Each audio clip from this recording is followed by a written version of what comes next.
The next question, the member for Waterloo. Very much. My question is for the Premier.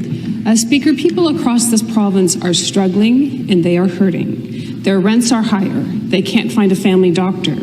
Kids in our schools are learning in classrooms with leaky roofs, with garbage pails catching the water.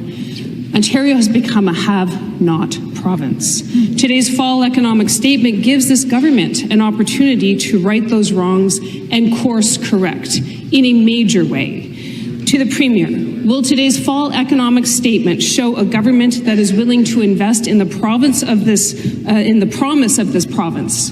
Because this province could be such an amazing place for everybody, not just for the insiders. Or should we expect more stale ideas, beer promises, and bribes from this government? To reply, the Minister of Finance.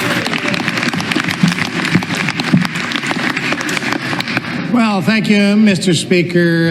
Mr. Speaker, just take a look at what we're doing in this province. We're rebuilding the economy. We're strengthening our health care. We're tackling gridlock. We're building infrastructure for our growing communities. And yes, we are balancing the budget, Mr. Speaker.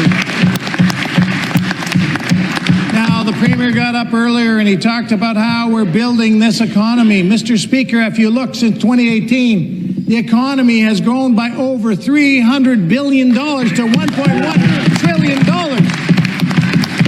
You know, that's good for workers, that's good for families, that's good for businesses. They're able to put food on the table, they're able to feel good about themselves. They're growing this province, and we're doing it together under the leadership of this Premier with all my caucus colleagues, and I'm looking forward to saying more this afternoon at the Fall Economic Statement. Thank you. Speaker, balancing a budget on the backs of the most vulnerable in the province of Ontario is nothing to brag about. Under this government, taxpayers are not getting what they pay for. The government is failing at the very basics: education, health care, affordability, compassion. Our public services are facing a shortfall of $13.1 billion over the next 3 years. They are consumed. This government is consumed with their schemes, their scandals, their fantasy tunnels. They are completely disconnected from the problems of everyday people in this province. Election checks won't make up for the fact that the cost to put a roof over your head has skyrocketed under this Premier. So to the Premier, will today's balance sheet show taxpayers how much of their money is allocated to this pandering schemes at the expense of public service like health care?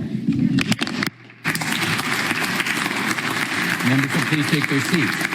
Minister of Finance. There you have it, Mr. Speaker. They're against putting taxpayer money back in their pockets. They're against families. They're against businesses. They're against building this economy, Mr. Speaker. But it's no surprise. There isn't a tax that they haven't loved, a fee they haven't wanted to increase. Session come to order. Let's just talk. We cut the gas tax again, Mr. Speaker, helping families and businesses right across the province. And their party just up the road, and they support an increase to the carbon tax. So they're taking money out of businesses' pockets. They're taking money out of people's pockets. That's their solution. I think people are tired of the solutions coming from that opposition. They're supporting this party and our plan to build this province, support workers.